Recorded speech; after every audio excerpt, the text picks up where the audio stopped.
All right, welcome to Racing Roots with Hamm. We are live here in the WAME studio, and if you don't know me, I'm a 25-year NASCAR engine builder, recently retired, and today I have my guest, Sheriff Darren Campbell. Hey, thanks for having us here. Just let them know I'm here to check your ankle bracelet. Check my ankle bracelet. There you go. That's the only reason I'm here. That's Kudzu always says, right? Hey, he's got one too. He's next on my list. Change the battery in it. Change. We need Kudzu a charging station. I know, right? I saw him today, so I said, Sheriff Campbell's going to be on with me tonight. He's like, what y'all going to talk about? I said, we're going to talk about racing like we always talk about racing. That's what my show's about. And so he's like, he ever been to a race? And I don't think he has any clue, but really, he hasn't been. He's never been interested in any kind of race, NASCAR or any of that kind of stuff. You know, I just grew up just liking it. Ever since I was young, always NASCAR, and you always hear about the NASCAR drivers, and you could see them locally if you was lucky enough to find them. But as long as I can ever remember. That's what I figure. You were like the official, unofficial sheriff of Iredell County. Or well, no, I'm sorry. You are the sheriff of Iredell County, but you're the official, unofficial sheriff of NASCAR. Kind of like, because you think about all the teams, not all of them, but most of the teams are here in Iredell County. There's a lot of them here, and you get an opportunity, depending on good and bad, but most of them is more than good to interact. A lot of different, some of the especially the drivers, and you've seen some of the team owners, but they do a lot of, I guess, a lot of good fundraising for charitable organizations and things like that you normally wouldn't see them, but they're a part of. They're a huge part of. Right, that's one of the things about the whole NASCAR family in general is it seems like every time something, if there's a need for something, they always come together and jump in there and fulfill that need, because they make a lot of money, but they also are generous with it most of the times. Oh yeah, and what's good, and I need to have those kind of fundraisers for myself. But when you see them, they're always going to outdo the other, which is great to see, especially when you're running. Because I've seen some at the the rescue ranch things. One of the ones that just comes to my mind, how they raise money for good causes and stuff. So they do a lot that people don't see. Right, they're so competitive on and off the track that if you say I'll raise your ante, they will come up with more money to beat the other driver. Pretty much. Absolutely. We were just talking off air, I guess you could say. We were just talking about 5 minutes into the show, but we were having such a good time. But talking about some of the different drivers that you've met and had the opportunity to be around and actually been to the tracks too. Yeah, I'm trying to think throughout, obviously you're around here, you hear Earnhardt. We've had the opportunity to meet, Earnhardt Sr. before he passed. That was sort of at work here, had a situation. Then I met Junior before, obviously Ryan Newman and them live here close, Craig Biffle, Waltrips. There's been a lot of them we've had the opportunity to meet. And every one of them I can say is good. Brad Keselowski, Joey Logano, that they're here in the community. And everybody has needs. Sometimes they come to law enforcement. It may be something simple as a identity theft thing, or maybe something they're really concerned with a friend. So we're usually there for a lot of them. And when you wouldn't think those kind of people need us, but they do as well. Right. And it's always good to have law enforcement on your side, but as well as NASCAR is a huge supporter. Well, I say NASCAR. Most of the NASCAR teams and all are huge supporters of our law enforcement. And we believe in, and we appreciate everything that you do here at WAME and taking care of us and the town of Statesville and the county of Iredell. Of course, it's actually kind of a big county. It is, right around 598 square miles. We've got the largest man-made lake, more shoreline than anybody else in the state when it comes to fresh water. And it stretches so long, a little over, probably right around 50 miles from sort of the Wilkes line, which if you're NASCAR, you know where the Wilkes line, Wilkes County is, right, all the way diagonally down to the Cabarrus line. So we're pretty long county. And some of those creeks coming from up there may have some moonshine in them, or may have a lot of something in them. But yes, absolutely. And even when I was assigned, when I was a regular deputy up there, we run into that quite often. Oh yeah. So where'd you get it, Wilkes? That's all you hear about it. Is that how you got to know Henry Benfield? Oh, I won't comment on that. I just knew Henry. Yes, but Henry, I knew Henry, and I would say I know he's listening, but I know Henry. He's busy working. But yes, I knew him probably, like I said, since I was 11 or 12 years old. And actually, the way I met him was through my grandfather, who was Don Wilson. A lot of people don't know that owns Wilson Security. But that's how I met Henry, going to a race at North Wilkesboro. Yeah, so we actually just called Henry a few minutes ago, off air, of course, and we talked to him I was trying to get him to come on and do a call-in and stuff, but he's getting ready to hit the road. He's still driving that truck, because back in the NASCAR days, he drove for Junior Johnson, back in, the Mountain Dew car, the Budweiser car, and he was also the gas man forever. And his handle, my dad would say he saw him a lot of times, and it was the Piccolo player. I think that's what it was. I'm pretty sure that's what it was. But yeah, he would say, And I wonder what the backstory on that was, but yeah, he would It's see hard him. to tell. He would see him going down the interstate, and he would just go right, flying right on by him. So my dad would be on the CV talking to him. And you know, back then, a lot of the drivers would have they'd have a stockpile of hats. So if they got pulled over, they just hand over hats. But you were saying that he would also, well, you know, I tell you what, we was watching, we was talking about the 1986 race. That's one I always remember. Of course, that's when Waltrip and Earnhardt got into the I think it was the last lap when Waltrip passed. And Junior would have been the gas man then. Oh, okay, yeah. For Junior Johnson, anyway, Earnhardt and Rick. But we was watching it the other day, and I'm an ESPN Classic nut, especially old races. And my wife said, "Hey, there's the Hamm man." Oh, the Hamm man. Hamm yes, man, H-A-M. because Henry, anybody knows, H-A-M. Yes. Country ham. And because Henry always, come out and say, "Hey, get some ham," just as a present. He's just a very generous person. So, but my wife, not being a NASCAR person, she didn't recognize. She knows him as that. So he was just always, and like I said, early in my career, throughout my whole career, he's been a good guy. I really hate he couldn't join us. We'll have to get him back. Yeah, we'll have to do that. And that's one of the things. Maybe within a couple of weeks he'll come in here, and he can tell his side of. Well, first of all, we're going to ask him why did they call you Piccolo player, and also ask him what the backstory is on the Hamms. And I would like to know if he knows where some of Junior Johnson's moonshine stills are. Oh, I am sure if there ever was any Junior Johnson if had, there he would was. know where they're at. Right. If there was, let's just say. If there was. If the legend is true. We had Mike Hill in here with me a couple of weeks ago, and he worked for Junior Johnson for a long time. We didn't talk a whole lot about the moonshine stuff, but he just told us some stories about Junior, and he was his driver for him. Like, he would drive him around, chauffeur him around and whatever. And Junior pretty much told him to step it up, pick it up. And he said he did, and from then on, he was his driver. That was very cool. Tracy, who we got tuned in? Tracy's over here on the side. She's just staying out of the camera. But we've got lots of people tuning in. We've got Steve Baker, Sissy Odell, Dickie Dennis, Brian Summers up in D.C., Scott Trevison down in Daytona. We've got Mike Bayer and Liz Petrie, Rachel Rodman, Chad Hyder. all right, so we got some people in Ohio and Florida, Virginia, and Washington, D.C. Brian Summers up there. In the Capitol. Yep. So you were talking about some of the drivers you met, and you also said before we started, you had got to meet Bill Elliott back in the day, and I wasn't a huge Ford fan either. Back then. Yeah, I'm still not a big fan. I get in trouble. Yeah, but I understand. But yeah, and that was actually when when I met him. We were working whenever they'd had the race days in May, I believe, and he was driving for Evernham. Yeah. Out here, and also Casey Kane. So that's when we had the opportunity to meet him. And I had a guy that was working for me, and I was telling you off show. Mm-hmm. They were sitting there. Evernham and Elliott was sitting there talking. We were sort of behind the stage. I was going to do autographs. Next thing I hear is this young deputy ask this guy, say, "Hey, are you going to eat that? We hadn't had lunch." And I was like, "You know who you asked?" So, and you know what? I think he gave it to him. That sandwich? I can't remember. I was so embarrassed. Yeah. Oh yeah.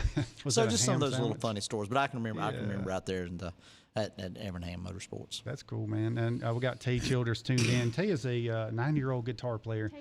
Tater. That's his stage name, Tater. He just turned 9 a couple months back. Good for him. Yeah, but he can. He was playing last Wednesday night. We had him up here on the stage playing with us, or playing with Jason Wood and Danny Wicker in the. Actually, it was the Studio 3 with Kathy Estes, and that was a good show. Yeah, I might have been listening because I listen to y'all a lot of times, but I'm in and out of the car so much. Oh, and Brett Troutman and Carolyn Troutman. What's up, y'all? Thanks for tuning in. And Brett is a huge NASCAR fan. He's a NASCAR wrestling and racing, pretty much. And that's what he likes. Just like when I grew up in Charlotte, it was all wrestling and racing. See, I can remember, but I'm going to tell my age if I start talking about Dusty Rhodes and That's wrestling Blanchard. Ricky Steamboat. Yeah, Dusty Rhodes, Tully Blanchard. No, wrestling ain't fake. Rock and roll, that's right. That's There you real go. stuff. That's right. You can tell. Yes. Everybody's going to say, "Damn, we elected this guy?" I know, right? But I can remember watching it. Yeah. Woo. Yeah, I'm not even going to do those impressions. Ric Flair and all can't do them. that. There you go. I wasn't Ric Flair. Ric Flair's on the wall Ricky here. Steamboat. Yeah, I remember all those days. I like Ricky Steamboat. Because you come home after church, and that's what was on there, either Tarzan or wrestling. Tarzan wrestling. That's all I can remember There you growing go. up. Yeah, Ricky lived in the neighborhood. Ricky Steamboat. He lived in the neighborhood. Yeah. Ricky was, okay, so there was Ricky, Roddy Piper. These are people that live down in Charlotte. And when I would go to a swimming pool. Ric Flair, yes. I would go to a swimming pool over there on the west side of Charlotte, and I would see, it's either Ivan or Nikita or both of them. I don't remember. Koloff. over there floating in the pool. And Small world. Yeah, man. And I was like scared to death. I was like, oh, there's one. And they had the scratch, the gouges on their I head can from the remember razor that. blades. Oh yeah, Yeah. that was real stuff. Yeah. And Roddy Piper lived over, I think it was Paul. Was it Paul Tuckett? Yes, Anyway. in Pawtucket. We could have a whole other Wahoo show on this. McDaniels. Yeah, that's Yeah, old. Wahoo. People's, yeah. Pawtucket and Cherokee Forest. Those see, were the two neighborhoods they were in. Yeah, there you go. And Steve Baker says Jimmy Snuka. Wasn't he the fly Snuka, I think, or something like that? I can't remember. All right. So, yes. He says they don't do the same stuff anymore with wrestling. Yeah, that's for sure. I went Tay's grandma has a crush on Ricky Steamboat. Oh, how about that? I wonder what Ricky Steamboat's doing nowadays. I don't even know how. Well, he had a gym down here at in Huntersville, right? Exit 28. You know I do, but you're right. You don't hear a lot out of anybody. Didn't you go to school with a wrestler, Dave? Oh yeah, R-Truth. R-Truth. Ronnie Killings. I played football with him Really? in high school at Harding High School. Yep. And he was really good guy. We always got along really good back then. And I remember him being ripped. He wasn't as big as he is now, but he was always ripped. Like, You never want to mess with him. and and it was like, but he was such a character. And then he ends up being a wrestler, and he's still doing it strong. He does live videos. He does all kinds of stuff, and still hard at it, and just still ripped. And he's our age, too. And he's our age, yeah. And I mean, I can imagine climbing up and jumping off like they do, on the turnbuckle or off the turnbuckles. Yeah, I'd be and sore just stuff. climbing up to the turnbuckle. Yeah, Brian Summers says bad Leroy Brown. There you go. Oh yeah. Yeah, Brian's old school Junkyard too. Dog. Brian's that's Junkyard Dog. There you go. Yeah, Brian Summers. He's about I'd say he's about our age. He's old school and. I'm not saying nothing. Did you say he's old? I know. School? Old school. There you go. He went to the older school. Yeah, Brian Hooks. Hey, he took us up to the world famous Chili Bowl when he was in Washington D.C. and took us a good nice. tour of the Capitol last year and was up there for the National Sheriff Association. So, Man, hey, yeah. shout out to him. He does a good job. Yeah, I don't know how much you can talk about that, but I did see you got to meet the president, and I thought that was very cool. Back when he's running 2016, is news around here, of course, there's video, but be able to take him onto the a firing range and actually shoot weapons and talk about things that's important locally. And of course, that was in 2016. And still we've seen Eric Trump. They come into town quite often. And just last September 11th, they hosted a first responders luncheon down at Trump National. And for probably 200 first responders, that meant a lot. Nothing about the politics side. Just hey, we appreciate the job you've done. We have a business here, and we want to show you our support. Yeah. And even when it was deranged, for the president to come out then and say, hey, would you like to introduce me? And I'm like, I don't have the slightest idea what I'm going to say, but we'll definitely I'll give it a shot. So that's once in a lifetime opportunity, and I should show you the video, so it's kind of cool. I wish I could put it out, but I promised I wouldn't. So Oh man, I know that is very cool. That is the coolest video I got which is doesn't even touch that, is one of Joey Logano doing a burnout down at Roush Yates Engines, and they asked me. I had it on YouTube. They asked me to take it off because he was in a Chevrolet. He was in a different makeup car. This was been several years back. Maybe the statute of limitations is over now. Or Sorry maybe about not. that. Maybe not. I know. I just put my foot in my mouth, but whatever. he's probably sitting there listening right now. Said that wasn't me. I don't know. That's somebody else. He was in Yeah. David's truck. That was many years ago before he was driving Fords. About that. Well, it was his free car. He didn't care if he junked that one out. So, but anyway, that's the coolest video I have. I don't have one in my phone like you have, but that's okay, man. I'm just envious. I know it was. Hey, it's once in a lifetime. Hey, that's when we found out they were coming. We were told that he was going to come and was going to go to the FOP and he was going to shoot, but you couldn't say nothing. Yeah. So obviously, I didn't tell my wife, and here the guy that's president's going to be there shooting with your husband. She had to watch it on the news, and I didn't get a chance. Oh, I slept on the couch for like 3 nights. Just hey, you could at least like it or love him. I want to take opportunity. So Yeah. There you go. So it's cool. It was cool. Liz says that Dusty Rhodes talked at my church when I was in high school. I watched a lot of wrestling with my pawpaw. Very cool. Dusty Rhodes, I think he passed away. I played football with his son, Gold Dust. He ended up being Gold Dust. Really? His See, name I is didn't know Dustin. that, but I do remember he's passed away. Yeah. Actually, his son went to East Mecklenburg in Charlotte, East Meck High School. And so he was playing on the opposite team. And I just remember being out there and somebody saying, that's Dustin Rhodes. That's Dusty Rhodes' son. Yeah, I just think all them guys, you got your NASCAR you're talking about started sort of really up in Wilkes. Yeah. And you got the wrestling.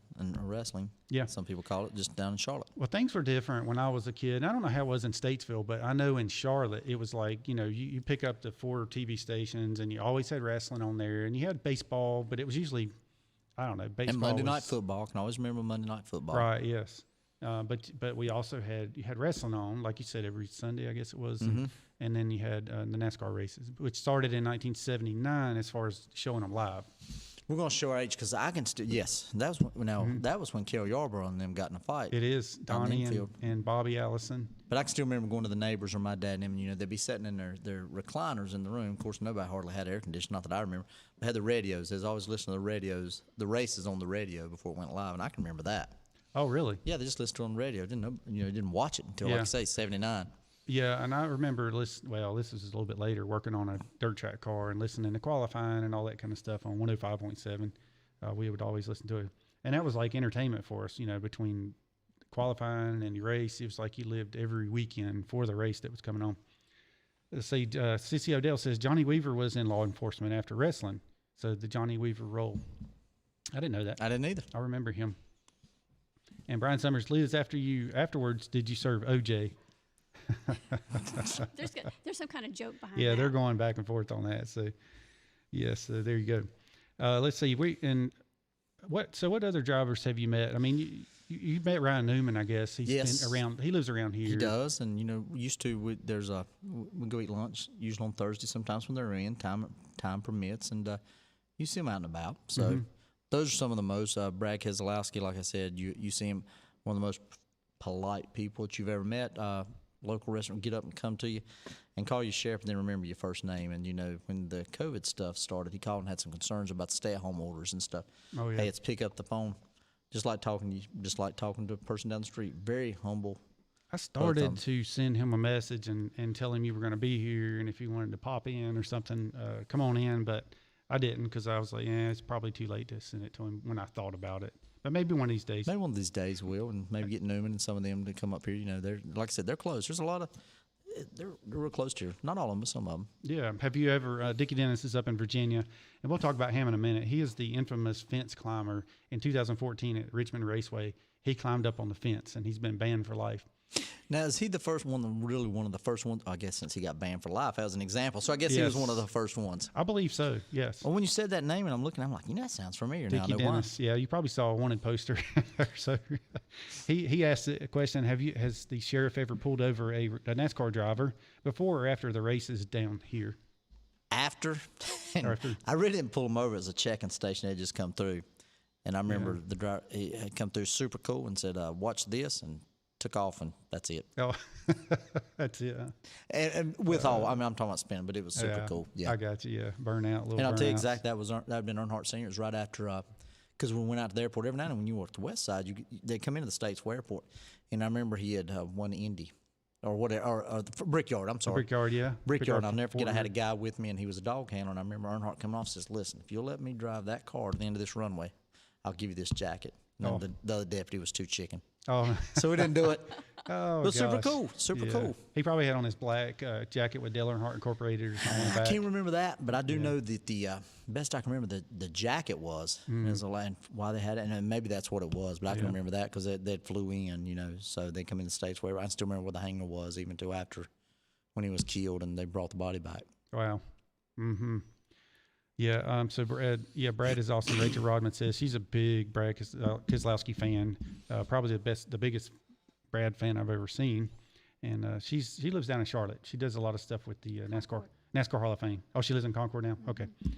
Yeah. And Tay Childers says last year I went to school with his daughter. Tay, what daughter are you talking about? I'm just curious who that is. And Liz says, she's talking to Brian still. All right. So what's up, Paul Rodriguez? He's down in Port St. Lucie, Florida. Down there in beautiful Sunshine State. There you go. That rains every other day. It does. Every yes, day. rains. Yeah, it does. But you're talking about you're talking meetings like Keselowski. Yeah. The first time we met them was through sort of a case. That's when I had the first opportunity to meet him, was through a case that I was involved in, and nothing bad, just part of the case. And ever since then, been totally cool when you meet him. Yeah, yep.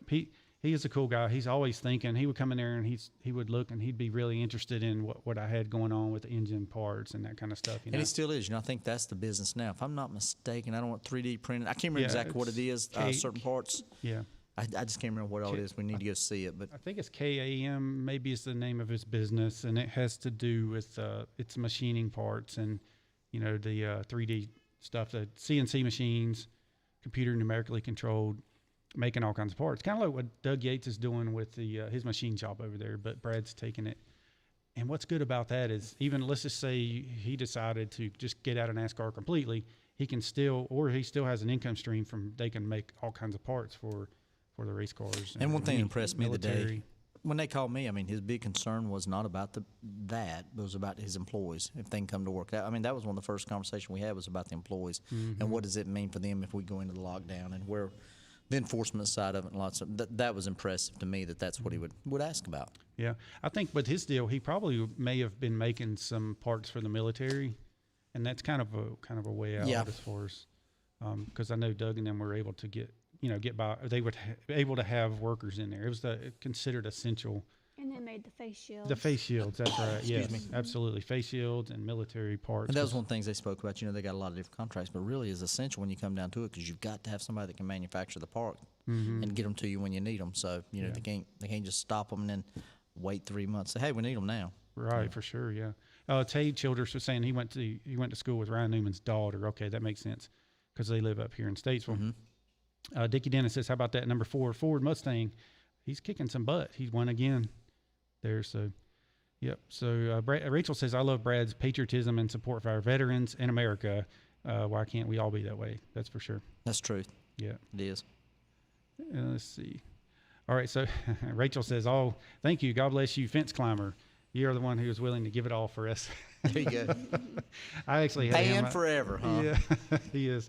I know. He was talking about going to. He had tickets to go to Martinsville this year, and he was talking about he was going to go. But I said, okay, so you're not banned in all the Virginia tracks, just Richmond. So I said, just don't get up on that. Don't get up on that. On that fence. I just got sidetracked because Steve Baker says, "Can we taser Hamm?" That's funny. Retract. Hey, we can do anything. I just didn't happen to bring a cartridge with me. If you get to taser him, I get to be the first one. Yeah, we've. You know what? I know what she would do, and I didn't even want to talk about that. I'm getting nervous over here. Yeah, my wife suggests no. I don't even short yet. Kudzu, that's what he wants to get tasered. Yeah, Buddy, we can make that reality for you. I'll make that happen too. Strategically. So I guess, speaking of that, I guess you had to do that when you got in law enforcement, right? Yes, taser, fortunate enough, that sort of come along a little later for me, but, crazy stuff that we used to do, we used to have these beanbag rounds, and they'd actually, we had to get shot with those things. Like oh, man. Sort of like paintballs, yes. And, the pepper spray, the OC spray, the CNCS. Thank goodness they never tried to shoot us with our sidearm, but yeah, for sure. Pretty much law enforcement, if you've been through the training, they'll tell you if you've been through it or been certified, you've had it happen to you. Hit you with those rubber bullets or something. I bet those would hurt too. Those little seminations, yeah, they hurt. Yeah. When you get somebody that tries to freeze the, used to would do, yes, and we used to would do the paintball guns, and then you get one of the ones that tries to freeze it the night before and put it in their back and shoot you with the frozen. Yeah. That's messed up. Oh, we messed. Oh, they try. Usually won't shoot that well, but we get them back. That don't happen a lot. That's mean. Yeah. All right, so Liz says, Brian, we'll have to share that story someday. Yeah, y'all need to come in and tell us the story because I'm sure it's a good one. It has to do with the orange juice and whatever and what have you. I'm sure he sampled some of her orange juice is probably what happened. Oh, it was probably spiked. I can imagine what it was spiked with because, yes, I do know that. Scott Trevison, he's down in Florida, Daytona area. He's actually Ponce Inlet is where he's from. I was reaching over to Tracy to get that. So did Mr. Campbell ever meet Sterling Marlin? Not that I remember. Yeah, Not that I remember. He was a cool dude. That was a driver we worked with for so many years with the Coors Light team. Some of those old drivers like that, and I seen an interview, and I was talking about, I think this may have been an Earnhardt show, but anyway, with Ken Schrader, talking about after his dad got killed and what they seen, talking about how, the personalities are, it's a close group. Like Sterling Marlin been right in there, trying to remember some of the drivers that, we grew up on here. But it's really a close-knit group that, you wouldn't believe it. And you see it. You just don't think a lot about it. That's like I took, Scott and Jana over to Hut Strickland's. I guess it's been about 2 years now. So we went over there, and Donnie Allison was there. Bobby Allison was there. And I went over and sat with Donnie because he talks a lot. Mm-hmm. And I'll just sit there, and I could listen to him for hours listening to the old stories. But it's really cool because it's like, I know him when I was a kid. It's like I've known him my whole life. He didn't know me then, of course. Mm-hmm. But I just love that. It's the close knit, and it's like even if you don't know the drivers, the NASCAR family is like everybody, and you almost know everything about them. You know, I can barely remember seeing Bobby Allison, but I will tell you this. You talking about funny stories. You just asked me, Bobby Allison. When I was in assigned to narcotics, which had been back around sometime 2000, we actually had done a drug deal, an undercover drug deal at one of our local establishments. They got ready, and one of the guys give the take, because we had to do the takedown. When they rushed him and said, get down, Bobby Allison got down in the parking lot. Oh, my gosh. Yeah, he was walking through the parking lot, and we ended up making the arrest, and I'll never forget him saying, he goes, that's worse than hitting the fence. And I'm going to say at Talladega, I can't remember where the fence wreck was. Yeah, But Bobby that's one Allison, of the cool stories from Bobby Allison. Mooresville. I'm thinking it was either Daytona or Talladega. Scott would probably know that. Well, some of the guys that was with Immigration Custom Enforcement at that time, they stopped when they seen who it was. Oh, they wanted autographs. You know, the deal went to, we arrested the bad guys, but after they got in the car, it was get autographs and figure out that's exactly, and that's funny you say that. Yes. Just remember that was down in Mooresville. Yeah. Yeah, it's mate. What were you going to say, Tracy? Dickie wants you to taser me first, he said. Oh, yeah, that would be good. Let's do that instead. Hey, that's a setup. You better not do that. I'm telling you. I would never do that to you. Oh, yeah, right. Yeah, so that would be funny. Not intentionally. Yeah, and Steve says pepper spray is terrible. I don't know. Pepper spray, yeah. And CS, anybody knows, or especially military days or long, CS or CN, and that is which one's worse, and obviously both of them. Oh, yeah. It's just totally. Steve was in a military, and he was also a policeman at some point. Well, he'll see a lot of, So a lot of probably when you knows. see some of the things going on down Charlotte, when you see the white gas, usually that's not pepper. Some of it can be, but a lot of it is CS or CN gas, and that stuff is, I don't want a part of it. We've had to do it, so. Sure. So, Wood Family Tradition, I guess that'd be Jason Wood. He's tuned in. He says, hey, Hamm, and hey, Sheriff. Hey, Jason. Yep, there you go, Jason. And, all right, so Scott Trevison, did Mr. Campbell live me? Oh, we already read that. I must have backtracked a little bit. So what would you say is your favorite track that you've ever been to? You know, I've only been, I'm trying to think. I think I said Bristol, Martinsville, and Charlotte, and obviously North Wilkesboro. But I think just maybe it was because I was young, and I was from sort of the western, northern part where I live at now. I think I'd say North Wilkesboro. Just so much history there. You can still see a lot of it on TV every now and then. You'll see it on ESPN Classic, one of the old Wilkesboro races. But I like short tracks. If you ever see the '96 Wilkesboro race, that was my first year as a full year as a jackman, and I was jackman for Kyle Petty. And I ran around the left side of the car. I threw the jack down, and it would not go under the car because I didn't cut the stop before the race. And from then on, I cut that stop every week. So every pit stop, we had to stick a bar under there and lift it up. But you can hear me. I grab my headset. I'm like, I come around, stick the jack, and I'm like, it won't go up, is what I said. But, you know. The one race that we did, I can still remember. I can remember Earnhardt, all them, but I remember Ricky Rudd won the race because I remember at that time, for some reason, everybody throwing stuff on the track. Oh, yes. Okay. That had been somewhere around that time. Yeah, because he was really good. Well, the short tracks and all. I actually had sent Ricky a message about coming in one time or doing a call-in and stuff. So maybe one of these days. He's a little more of a private person. He didn't like to come in, you know. He kind of hangs out with his wife a lot. And Ricky Rudd, and I've heard other drivers say that. They would like try to get him to go out and do something, but he always just wanted to hang out with his wife. So, which, I mean, that's cool. That's your thing. Yeah. But maybe You're one of very these days. careful how you say. You're going to get in trouble. I'm used to it. I didn't I'm mean it used like to that. it. I'll go get that taser here in a minute. We've I got guess a I just backup don't plan, realize. Dave. Yeah, I guess I just don't realize it when I say stuff like that. It's like, okay. Paul Rodriguez does want to know if Sheriff Campbell's ever heard of Sheriff Grady Judd from Polk Absolutely, County, Florida, Polk County, Florida. He said watches YouTube videos. Oh, I've seen him. Yeah, Grady. I seen him usually about every July. If not, I'm on the National Sheriff Association board. But Grady, we see him, and I don't think he's on the board with me. I can't remember, but we see him a lot at the conference. And just like what you see the videos, I'm like, how's he get away with that? I said, we say it, and he gets on national news, but he does a good job. In fact, he had a big thing yesterday, and he'll listen where a homeowner, where a guy and anyway, this couple and girl shot a guy coming in her house, and first thing I see is Grady Judd. Oh, wow. Yep, Polk County, Florida. How about that? Steve Baker says Grady is awesome. And Jason Wood, if you got a question, put it out there, buddy. I'm just impressed that you're tuned in because he told me, Jason Wood, he said, you know what? I've never actually sat down and watched your show. And I said, well, I guess you're kind of busy. You got, a couple girls to take care of. Well, 3, including his wife, I'm just saying. So, yeah, I'm sure you're kind of a busy guy with all these ladies you got to take care of. And Jason's another, and I love sitting there watching him play. Oh, man, he can do great. some, I tried to talk him in and said, I'd love to learn to do that sometime. I said, I'd really love, Oh, he didn't offer. Well, he was. Just yeah. kidding. Yeah, he's busy. Yeah, he's busy now. He was teaching lessons at one point, but now he's back to staying busy again. But I told him the other night, I said, listen, dude, I love hearing your guitar and your banjo. I mean, I like the mandolin too, but, a lot of times mandolin songs are just like, you're just plucking along.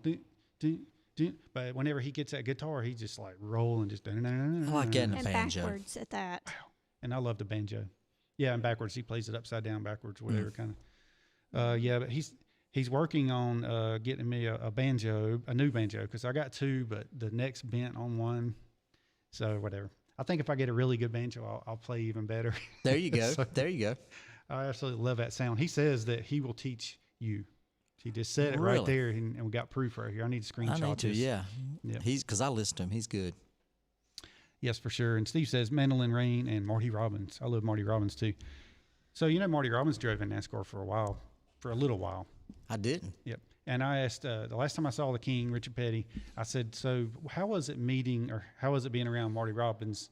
And he said he was a country music star that happened to know how to drive a race car. And then he's like, well, he was a race car driver that happened to know how to sing and play country music.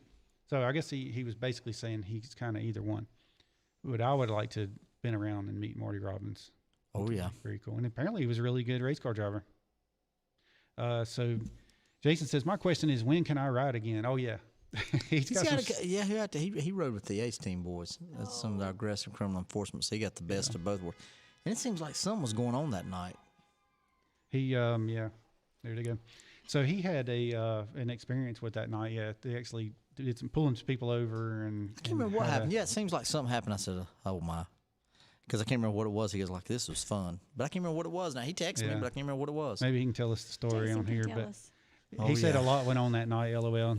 And he also said, Tracy said, it does sound good on the radio. Watch out, world. Uh-oh. It's got that radio voice. Uh-oh.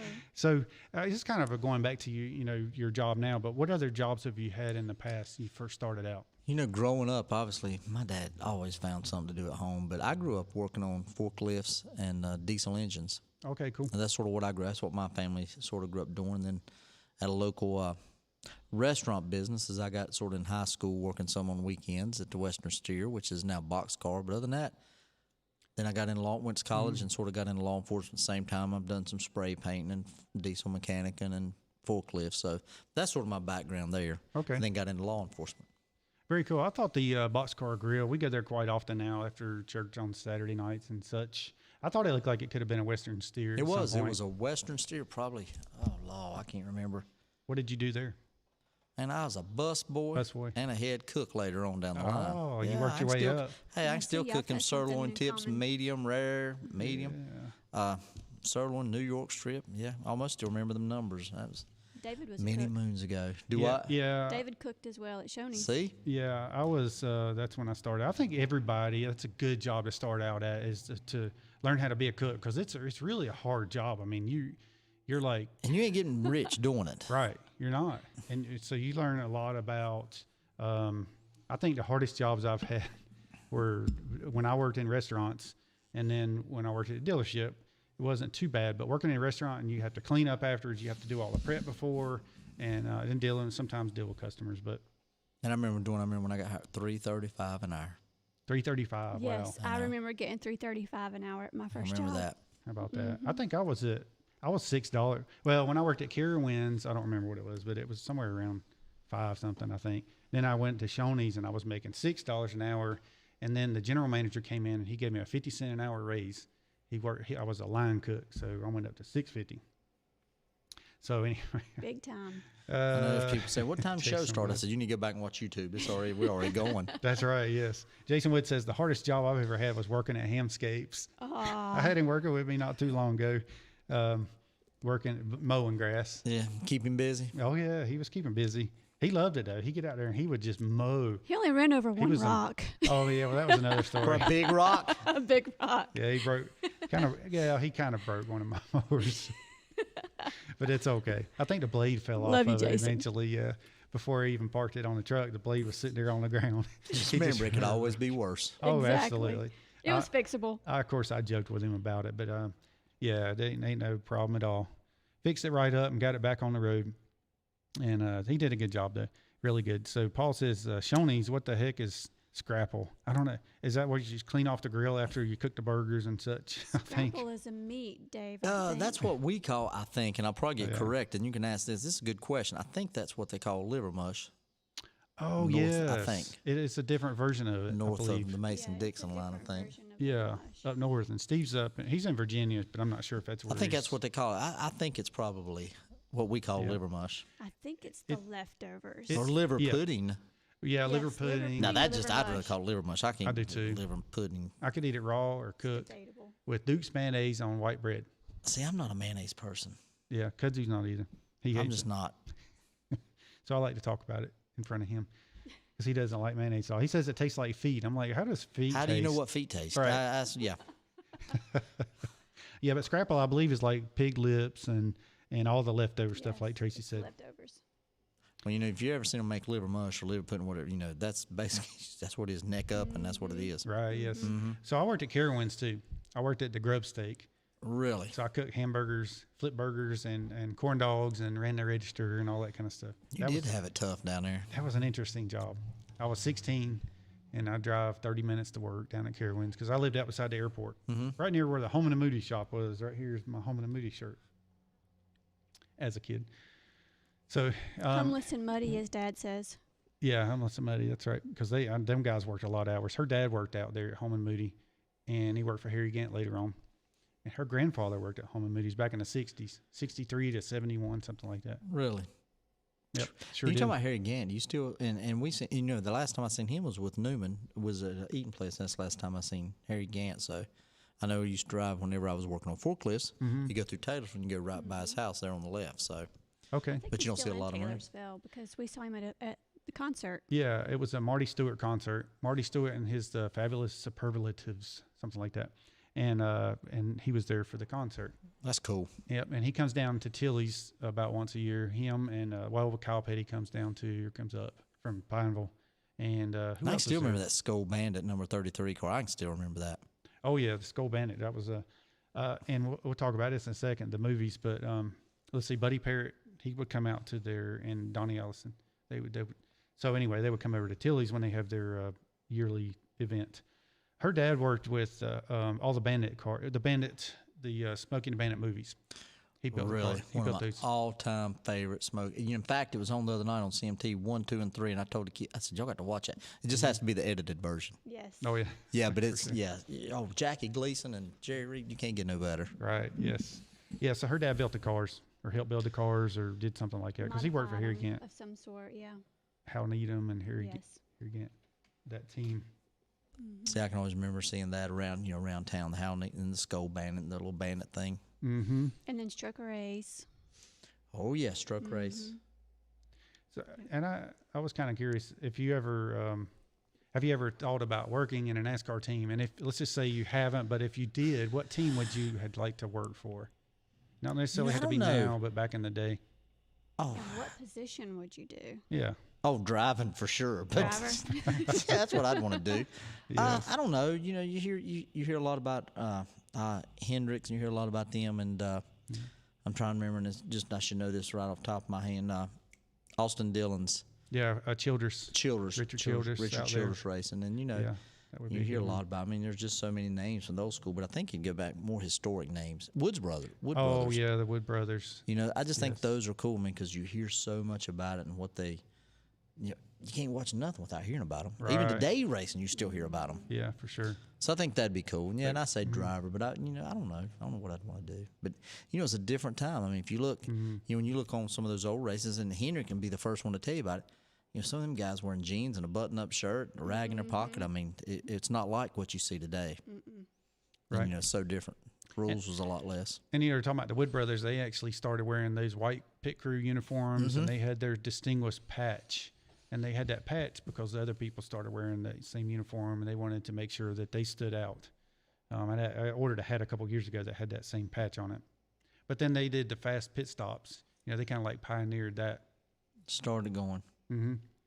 It's amazing because I do remember seeing, and you still see it, is the white uniforms.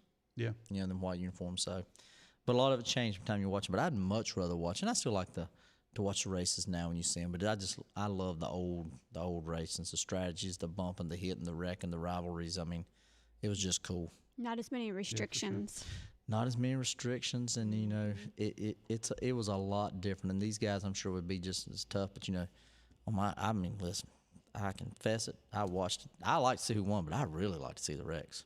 Yeah. And the bumping and the runnings, and that's the reason I was talking about Henry. That's the reason I was saying Henry. I sat there and watched the other day. I was watching a replay of Richmond, Richmond, and that's when Henry sat there and you see him posing with the gas can right after the wreck with Earnhardt and Waltrip. So and there Henry was like, I didn't know he was there then. I mean, I knew he was around, but that was a good picture. Yeah. I've got a book about Junior Johnson, and it's got a picture of Henry in there with the gas can, and that's probably back in the early '70s, or late '60s.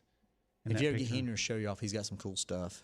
Get a chance, you know, he's a lot like, you know, there's been a lot of people sports, not just NASCAR, but, you know, Herm Strett, good friend Herm Strett, you know, was a World Series pitching coach, and he lived here close. A lot of cool stuff they had in the past. Of course, he's passed away. Yeah. But great guys that you don't think is from here that's tied up in big sports like that. Was he kin to Brian Strett?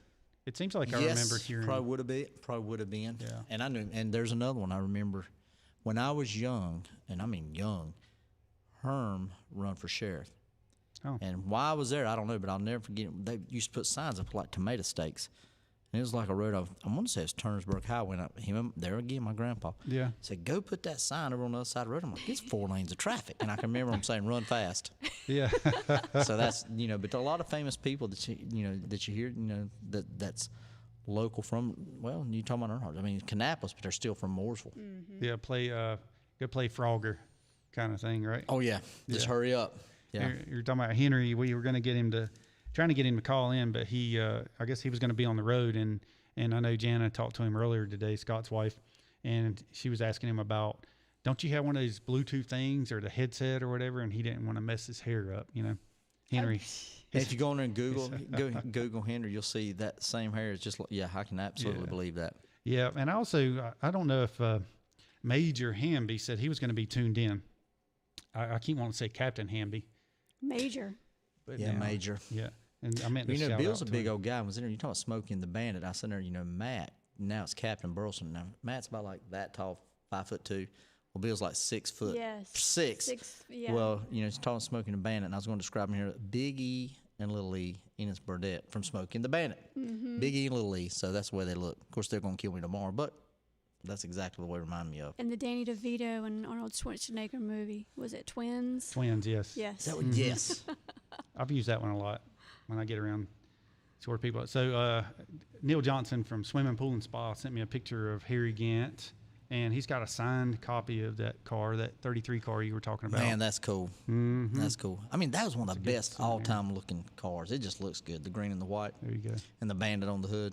It's a good souvenir right there. Yeah. I actually got Junior Johnson. I was up at Bristol, and back then I believe it was probably 95 or 96, and I didn't have a hard card yet. I just had a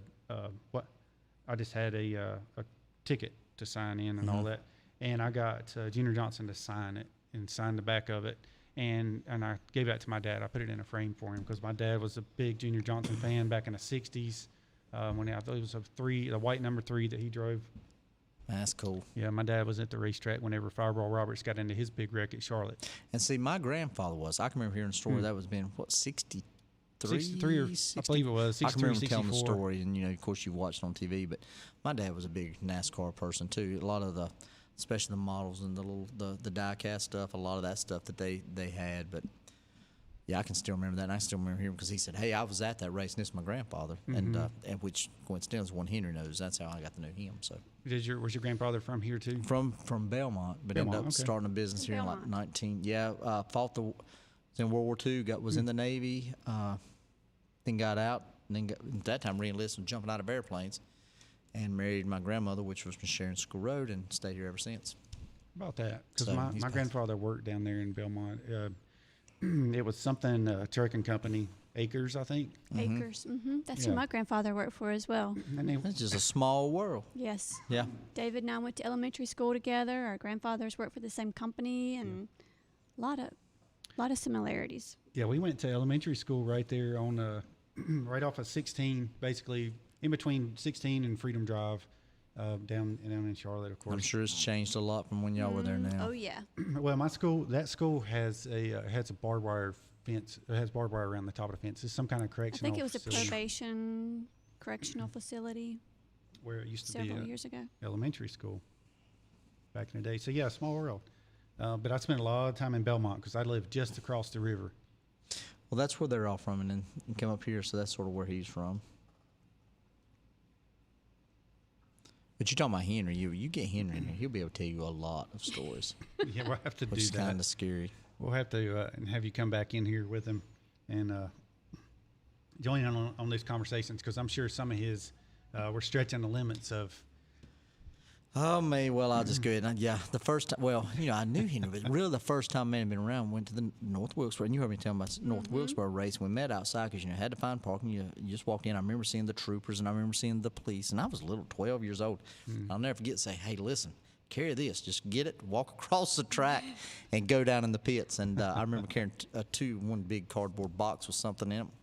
Walked across. And I remember, they're from Wilkes County. We was in Wilkes County. And then I'd wore shorts, and that's when Henry's running around trying to find pants because you had to wear long yes. pants. And Yep. so that was the first time I met him. He may tell that story. Then again, I hope the statute of limitations has went out. Yeah. Have you ever eaten any of his brownies? I don't know. He was bad about making some egg slacks brownies. No, I'm glad I didn't. So. Henry looks just like, even when I remember when I was young, he looks just the same. And the same person that was always took time enough to talk to you. Even when I was young in my career, of course, I knew him, but I always been totally 110% professional and a big supporter of law enforcement, which a lot of the NASCAR community is. Always. I can't think of a one that we've not had, that's ever been rude to us or that complain, And a lot of them, believe it or not, they're just like us. A lot of people, even from the team members and the chiefs and the drivers, they have things that go on that they need law enforcement sometimes. All the time, mostly it's a personal nature, but they're always 100% friendly and go above and beyond. And I don't mean that lightly. They really do. Just as a lot of those, just like nurses and doctors and everybody else does. But you wouldn't think when you see them every Sunday run around tracks that they're that type of person around here. Right. Yes. I rode back from Darlington one year with our truck driver. His name was Hard Times, was his handle. And I remember stopping there in McBee, and there was cops kind of standing out there, and he'd hand out hats to them, always very nice. Just an appreciation. It's not like we were getting a ticket or anything, but. And they've always, like I say, back when some of these, obviously Skoal, that's a little bit before, but I can remember they'd give out the tubes of smokeless tobacco. I mean, they'd bring it, and they'd hats and cards and all sorts of stuff. Because this was the hometown of NASCAR for so long, and still is, but it's just spread out a lot more. A lot more nationally now than it is local, I think. Yeah, back in the day, you would get. I worked on the Coors Light team with Kyle Petty, and we would get like charcoal. I was trying to remember the name of the charcoal brand, but Kingsford. Well, it could have been Kingsford, but it was Royal, and we had bags of, and it looked like the race car, but they would bring a pallet of those in, So I was like, here, y'all take some charcoal home. Here, y'all take some cases of beer home. We get beer all the time. See, they never brought us those samples. We never got the beer samples. Yeah, Dad got Valvoline oil. Yeah. Back when he worked for Ostrich. Is that how you say it? Osterlin. Osterlin. Yeah. I always called it ostrich when I was a kid. In today's time, those guys got to be careful, what they're seen with, where they're at, and what they're doing, because everybody's got a picture. Everybody's wanting to make an issue. I mean, look at the mess that happened here just recently through NASCAR the last year. One little thing can mushroom out of control, especially for those that don't understand and don't have their own agenda. So them guys got to be careful, even when we're out or even a local restaurant, they have to conduct themselves in such. They never really just let your hair down, I guess. Yeah. It's not like it used to be where the drivers would, they would just say whatever they wanted to say. Yeah, and they would get in fights or whatever. Now it's just like you got to be very careful what you say. Like you said, Paul Rodriguez says that Kit, his wife, saw the 00 car in Sunday's Dover race. She said that car reminds her of her against Skoal car. It surprised me that she remembered. Yeah, that it's been since the 80s, I guess. When he won his 4 races in a row, they called him Mr. August or something. Or I always get confused. Reggie Jackson was Mr. August or October. It's Harry. One is September. Oh, was it September? Oh, I don't Well, you know, if it one was thing him or about not, but yeah. Harry Gann, if you look at him in the cars, is these guys. I mean, he's not a little individual. No, he's not. He's a big guy. He's a lot like Michael Waltrip. When you see them, they're big boys, and how compared to Casey Kane and those little ones, how they fit in the cars at that time. And you talk about NASCAR, and you more than anybody would know how much the safety's improved from what the way they went. Could you imagine Harry Gann trying to get one of these cars of today? Mm-hmm. With everything? Right. Yes, for sure. Mr. September, Scott says. Yeah, I thought Mr. Scott would remember that. Yeah, he had the cambered rear end, I believe is what was his. It was kind of like he was cheating. He was just bending the rules. Handsome Harry. Handsome Harry ended up winning 4 Handsome, races. I remember that name. I named my dog Handsome Harry. Yeah, you did. I did. Yeah, because he had two different color eyes. Harry did. Rachel Rodman says, any favorite NASCAR race or memory, Sheriff Campbell? I still got to go. I've still got to say probably memories just watching on TV, and that's what was talking about the '86 Richmond you've watched. I think the passing the grass at Charlotte with Dale Earnhardt. Dale Earnhardt, and there's been some cool ones. I've been to one All-Star race, and that's when I cannot remember who finished on the hood of their car, and I want to say it was Davey. I don't know if it was Davey Allison. If it was back that long ago. 92 maybe, or was it 19? A long time ago. The first night race at Charlotte, right? The All-Star. Spun out right at the end and spun over there. Yeah. I was there for that, so that'd probably be one of my best. Him and Kyle. Is that who it was? Yeah, they spun out right there at the start-finish line, and I remember seeing stuff flying up in the stands too. And I remember I had the cheap seats, so I could only see from a distance. Too. But yeah, I was on the back stretch. That's where was that? I was on the very top row of the back. I don't know if I was in the top row, but I know I was on the back because you really couldn't see. Sort of, I guess, been turn 2, sort of on the back stretch coming that way. Yeah. But I can remember that, and there's a couple races. That was where I was sitting right over there around turn 2 area and right up there in the very top. So we were probably right near each other. But one of the coolest ones is we got to go. I cannot remember. I wish I could remember. World War II vet, 2 World 600s. He got to say the opening ceremonies and got to drive him down to the World 600, and that was kind of cool. When the jets come over and everybody, he lives up in Davie County, and I wish I could remember his name. Was he involved with NASCAR? No, he was just veteran that's celebrating. That was July, I think. Well, it was May, but it was the World 600. So and went down and he was doing the invocation. So kind of cool. Harold Franks, that was his name. Still, he was in D-Day, right behind D-Day, and so they invited him down, and we got to drive him down there. And of course, hearing the stories and going through the infield. And that's the first time I got to go to the drivers' meeting, and there was 4 or 5 Medal of Honor recipients that we got to speak to there that was there to see him. So that was I guess that would probably be one of the best memories that I have as far as something that cool with Charlotte. Mm-hmm. Yeah, that's good stuff right there. I could sit and talk to those guys forever. Maybe I should start inviting him in because, one of these days they're not going to be around anymore. There's really not very many of them around that were there for D-Day. I know I had a great uncle that was 18 when he died. He died on June the 14th, 1944. So it was like 6 days after D-Day, 8 days, something like that. And every day, you lose more every day. And, for what, you sit there, and I seen a cool Facebook post talking about back when this went the protests and the riots, here's what these 18, 19-year-olds were doing 70-some years ago, and look what they're doing today. Being that really, drafted. and not even drafted is rushing to sign up to go to fight for our country, knowing that, here, 70 years later or more since D-Day, and, sometimes as you hear outside, what's changed too. Yeah, that's a good example of the way things have changed. And then you see the old pictures of them getting storming the beaches and them going in those craft, and then the doors down, and then the bullets are flying. And the Higgins boats and a lot of that, fighting I used to. I'm a history person anyway, but sort of watching, World War II and a lot of the wars and what's happened. But that question, that's probably one of the best memories, sort of involving NASCAR. When the race itself, it was part of being part of that. Yep, for sure. Well, I would say it's probably a good time to end this because you're probably ready to get home and get something to eat. I know. I hope she's listening. Got something cooked. No, I'm just kidding. Right? She did. Yeah, they was actually, the kids were swimming, so my daughter's a lifeguard in one of the pools up there, so they was enjoying the evening. So yeah, that's a good thing.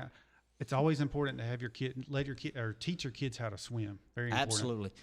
That is because we've already had some instances with little ones around here, and that lake down there stays busy. But yes, absolutely. Yeah, I know, and that's another thing people don't realize. The sheriff's office patrols the lakes and stuff around here too, so that adds on to the job. And here's not just Lake Norman. Remember, we've got Lake Norman, which is fed by Catawba River all the way up the western part of the county, and actually parts of Lookout Shoals Lake which is northern part of our, or sort of extreme western part of Iredell County that borders Alexander. So we have a lot of miles of shoreline here, and we have a lake patrol dedicated to that. But every year we investigate drownings, not just in the lake, but also at pools, unattended children. So make sure they got their flotation devices, and just keep everybody watch on the lake, especially on the lake. And drinking and boating and jumping into water that's over your head does not fit. Yeah, exactly. I know. Last I heard, there was already 4 fatalities in Iredell County, and there was only like 1 last year, right? And then there's we've had 4. several this year, and things. And the things is not always, but alcohol's involved. Yeah. Can't swim and jumping in water that's over your head. Yeah. So Always wear that float. absolutely, It don't matter if you think I'm going to look silly doing this. Just put it on. just put it on or stay out of the water. Or stay out of water. Yeah, absolutely. Sissy Odell says, my dad lied about his age in 1944 in order to join the Army at 17.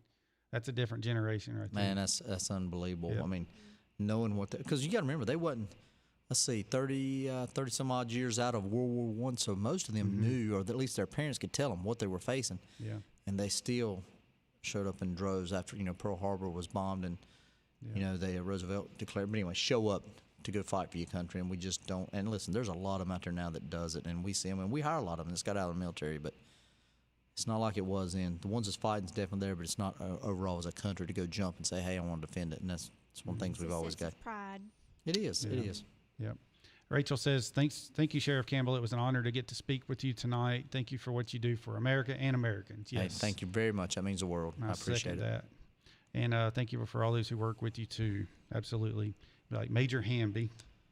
Yes. And I think he's probably still tuned in. He's probably in the bed by now. Yeah, that's true. He might be. Yeah, he would give us a hard time. He probably went He back asked me Mexican. today, he said, you sure you don't pay me enough to do this? Because we've had a lot going on here this week starting. It's just Monday. So he does a good job. There again, I can't brag. It's not me. I just get to be the one sort of the I guess be the vocal part. But the people at the office and the sheriff's office what makes me look good. Well, it takes a good leader to put the right people in place too. Well, I appreciate it. Yeah, absolutely. And so Set the example. yeah, for sure. Dickie Dennis up in Virginia, the fence climber says, "Take me fishing, Sheriff." Hey, we'll go. We got plenty of places around here to go. This guy, he goes out on kayaks like almost every day. Emoticon after that? It's funny. Oh, he was like, He's talking about lakes and taking me fishing. yeah. Oh, yeah. He loves the water, so he's. And see, if he comes down here real, there's a guy by the name Jeff Tomlin who knows a lot about striper fishing up on Lake Hickory. Oh, man. Had a great time this past May going fishing. So. Yeah, very cool. Rachel says, "May God bless you and protect you and your dedication, Sheriff Campbell, and those who work with you." And Scott Trevison down he's in Florida now. He's pretty much moved to Florida, Daytona. And he says, "Thanks, great show." R.D. Ford, he's in New Hampshire. New Hampshire. Yeah, I was saying Michigan for a long time, but he's Either New Hampshire or He's Rhode gonna Island. cut I you. think it's yeah, I New know. Hampshire. Yeah, I've talked to him on the phone before, so he's got a deep accent. New Definitely not Hampshire. Southern. Yeah, for sure. I probably should. I'm not going to comment. He's still Talks listening. He fast. may Yes, not even he understand is. us. I know, right? He may not. But he says, night all. Safe, great listening to you, Sheriff Darren Campbell. Thank you, David and Tracy Hamm. Thank you. All right. So everybody else, Steve Baker, thanks for tuning in. And Paul Rodriguez down in Port St. Lucie. Surely says, Brian thank still. you. Brian probably done went to sleep. Yeah. Him too. It must be something with the Bryans, I know. Niblock. He won't tune in for nothing, but he's probably Really? asleep. Yeah. I'll have to send him a link and tell him to go back and watch it again. We can go find out where he lives and just wake him up. Yeah. I We know might where he lives. Yeah, well, I know too. See everybody drive by his Do a house and honk the drive-by. horn. That's Yeah. right. He's like a couple miles down the road from here. All right. See, I went so- to college with Brian. Oh, yeah. That's right. yeah, You that's did, scary. didn't you? We want right. to. Yeah, that's another show itself. So he cheated off your and Bill. paper. And Bill. Hamby. Oh, did you? Okay. Yeah, all of us. So y'all cheated off each other's papers. I think they cheated off your paper. That's probably what it was. I think so. Yes. Yeah. All right. So thanks everybody for tuning in. Don't forget to hit that like, hit that subscribe, and also put some comments down below. Tell us what your favorite part of this conversation was, and then I want to go back on there and talk to you about it, and then I'll relay the message to Sheriff Campbell. And most importantly, thank you so much, Sheriff Darren Campbell, for coming in and hanging out with us tonight. It's been a blast. I appreciate it. Love to have you back next time when we get Henry in here. We'll find some. We might find up some Or people some other doing it. people Yeah, that get some you more people in. We for can. sure. interested in. Yeah. Yeah. And thanks for Tracy for the extra commentary there. I kind of had your mic. I know I had your mic turned down a little bit because there was a little outside noise there, so I was trying to keep it from. That's okay. I don't like being too loud. Yeah, there you go. You gotta be careful. That's the reason in microphones. That's the reason I have to. I Yeah. can't put it on both ears. I have to listen on one. Oh, So I can hear yes. outside too. I don't like hearing myself. Yeah, it gets a little weird not knowing what's going on around you, but I'm just kind of used to it now. Sissy Odell, good night. She said, good show, the Hambone family, and all the best to ICSO. Thank y'all so much for tuning in, and we'll see y'all next Monday night at 7:30. Good night. Thank you.